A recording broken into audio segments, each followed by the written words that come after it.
You don't want to be the last person in the race when your industry is taking off. Now, at the same time, I have in my conversations with clients, it's actually funny. I get framed two things with CEOs often, which is I don't want to be the fastest person out there who blows up my organization because I made a bunch of mistakes. And I don't want to be the last guy who was waiting so long that everyone overtook me and I became irrelevant. And so neither of those ends you want to be.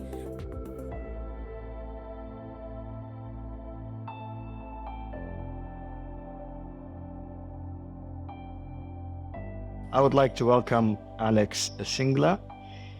He is the global leader of QuantumBlack AI by McKinsey, advises clients on strategy, digital and analytics, operations, enterprise transformation, and value creation across industries with a focus on financial services and insurance.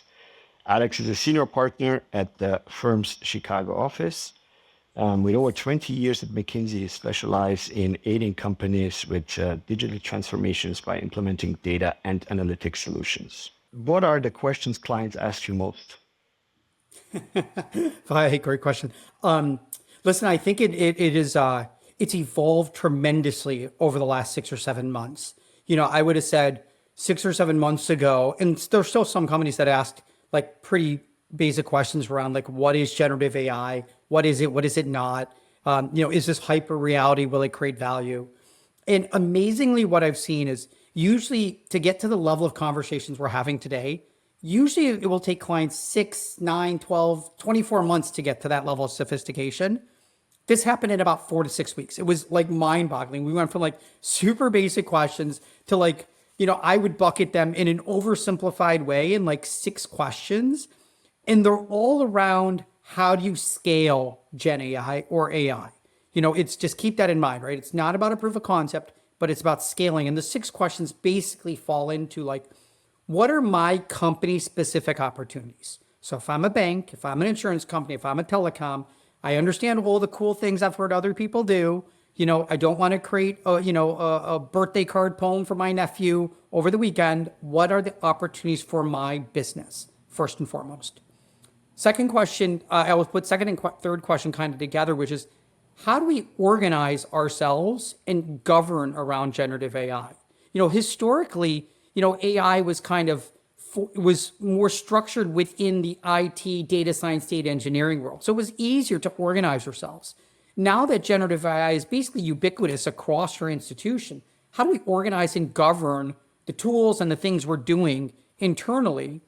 At the same time, the third question is also around this notion that, the ecosystem for generative AI is pretty complicated. There's multiple LLM players, whether that be OpenAI or Cohere or Anthropic or you name it. There's a whole bunch of them, right? And every third-party provider is providing GenAI tools, whether that be Microsoft or Adobe or Salesforce. They're all doing it. Of course they should, right? Though that's all the right stuff. And at the same time, you have all the cloud providers who are also major players in this game. And so as you think about not just organizing yourself, but how do you navigate the partnerships that you're going to have to deliver this at scale? It's actually a pretty complicated, puzzle that you got to figure out.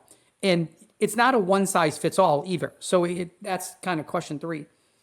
Question 4, and this is particularly important for banking, for everybody, but banking in particular, is how do we balance risk and value creation, right? Risk and value creation. Of course, we all see value, but risk is not something we should just sweep under the rug. It is something that, I would argue should be thought of from day one, not as we've created something, now how do we make sure we manage risk, but how do we think about risk from day one?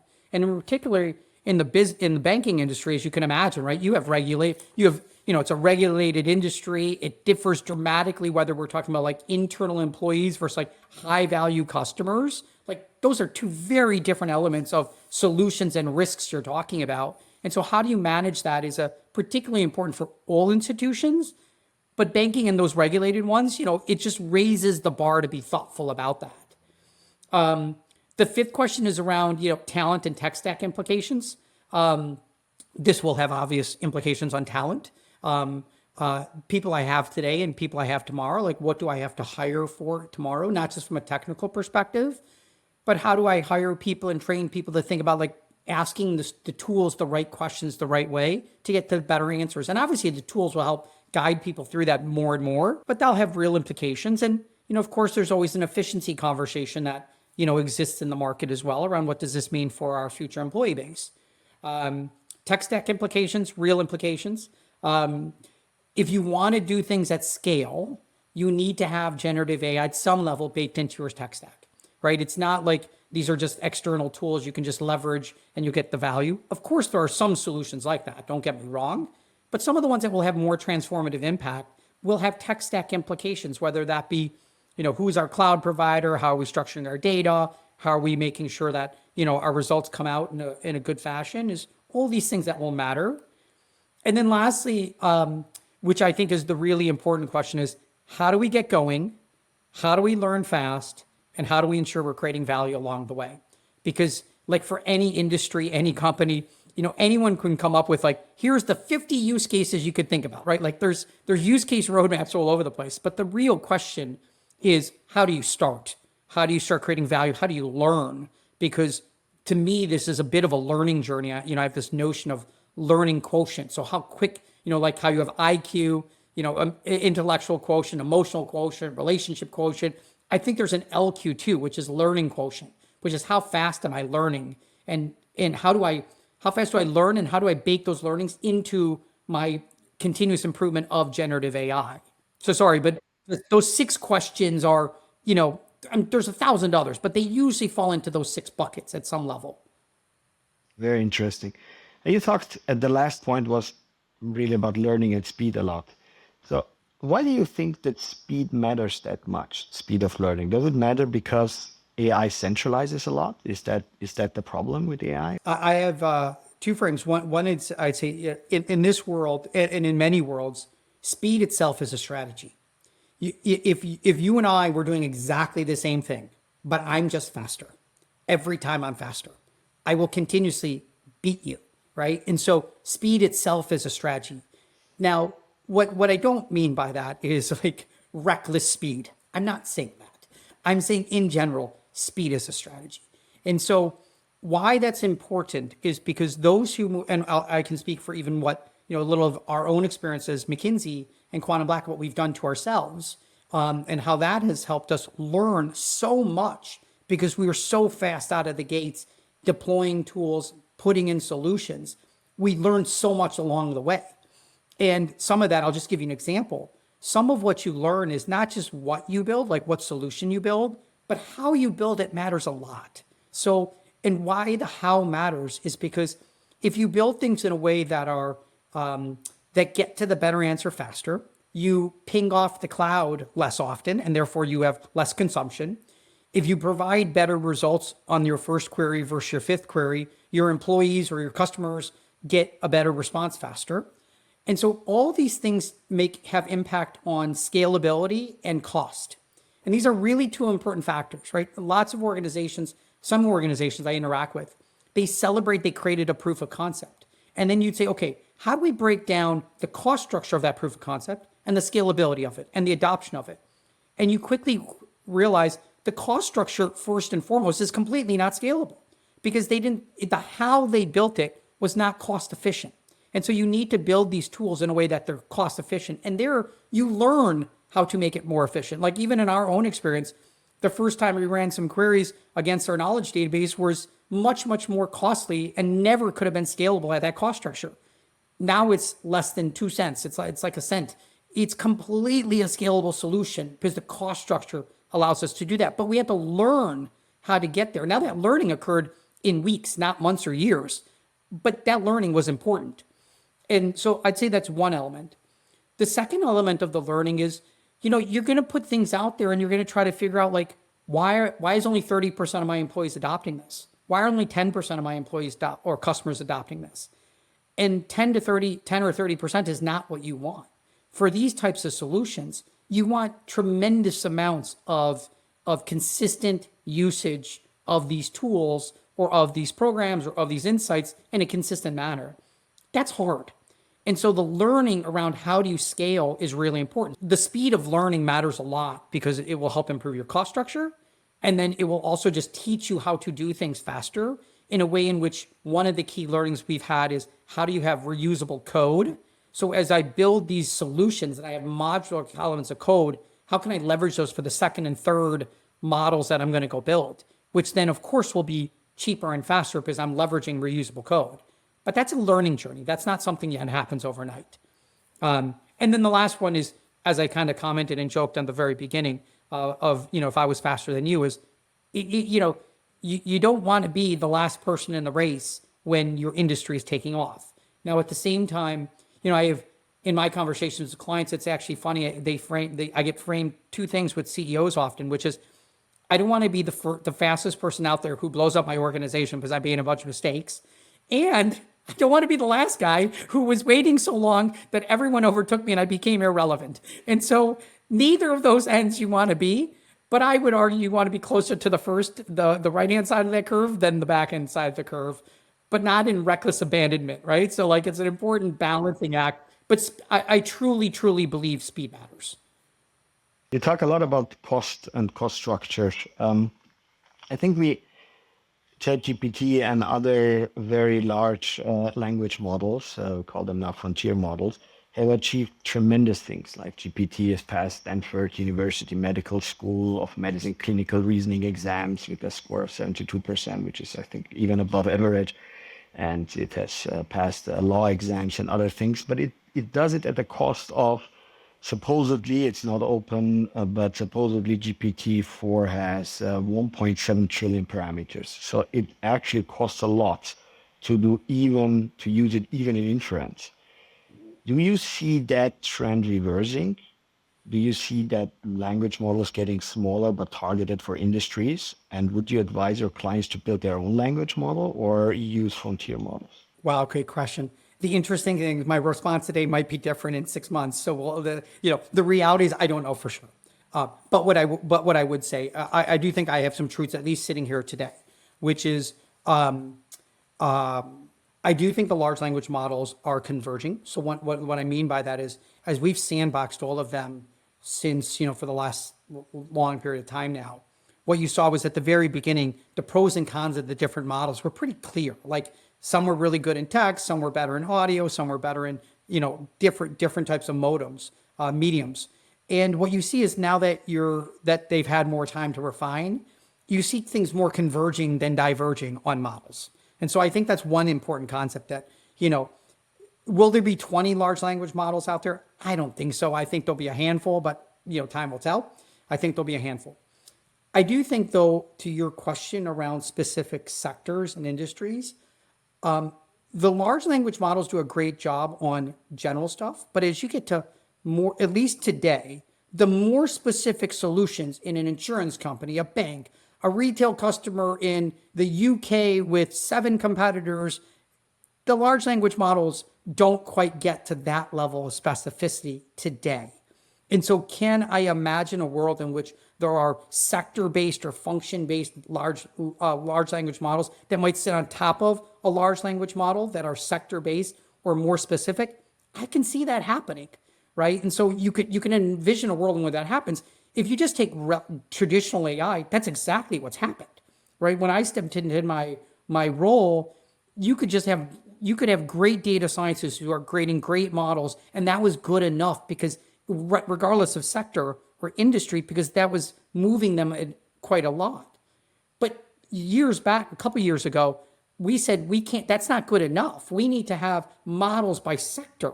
And so like all of our technical folks over time are sector-based technical folks or functional-based technical folks. So they're creating solutions that are fit for purpose for that sector. Can I imagine a world where GenAI will have the same things? I can. I can see that being that's going to be the differentiation at some level, right? Because if everyone just leverages the same large language model, in theory, you've competed away the differentiation. And so those who customize, add some things on top of that, and make it more specific and leverage their own proprietary data and insights, I think that's how you win. I think that's how you create differentiation, strategic distance. So I can see that happening. Now, I do want to address one thing, which is, should companies build their own large language models? The amounts might not be exactly right, but everything in, at least in the conversations we've had, it sounds like it takes, somewhere north of $100 million to build a large language model. And then, tens of millions of dollars just to maintain, keep it up to date and so forth.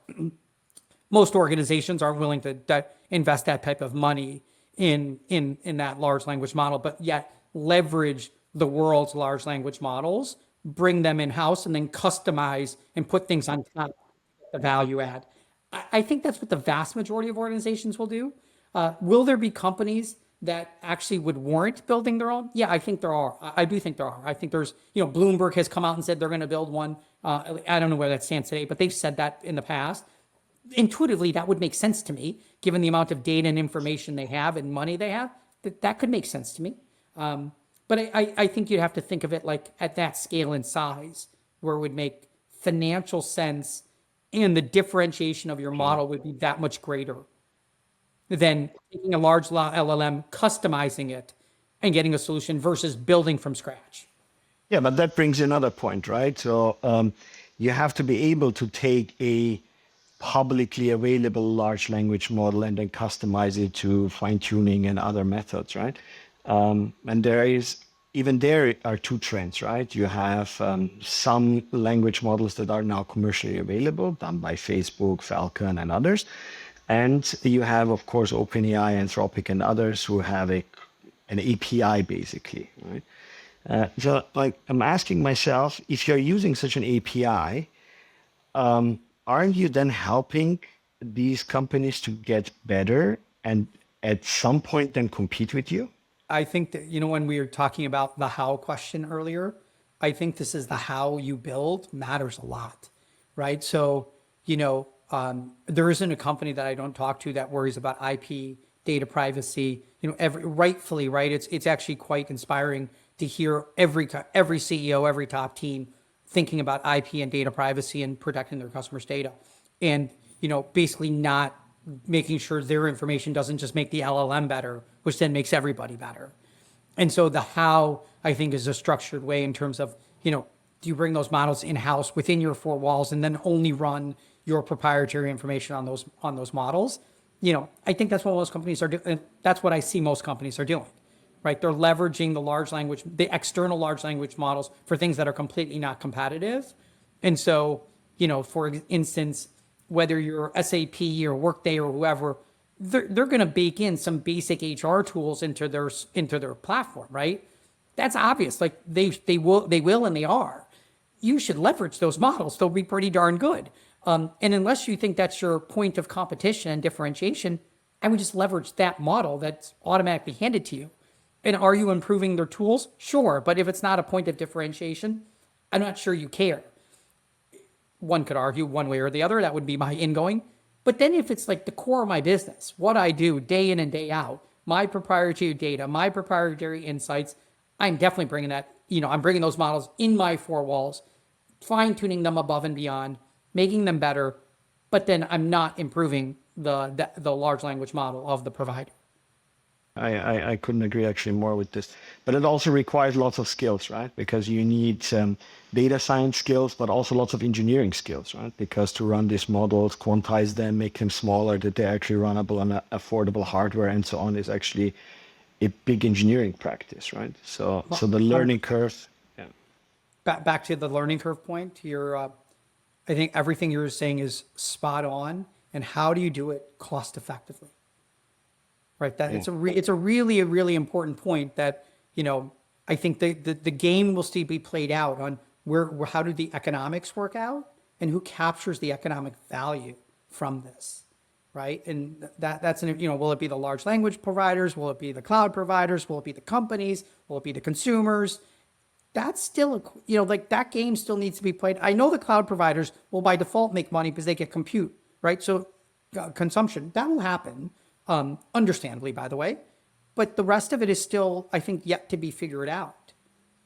Yeah, I think that's very much true. Even if you look at these large language model providers, right? I mean, OpenAI is putting in millions in research and training costs, and then Stanford Alpaco paper shows with like $700, you're replicating it almost at like 90% accuracy of that level, right? It's $700. So it gets, of course, to be a problem. Like, what is your business model going to be as OpenAI? Like, how are you going to capitalize that?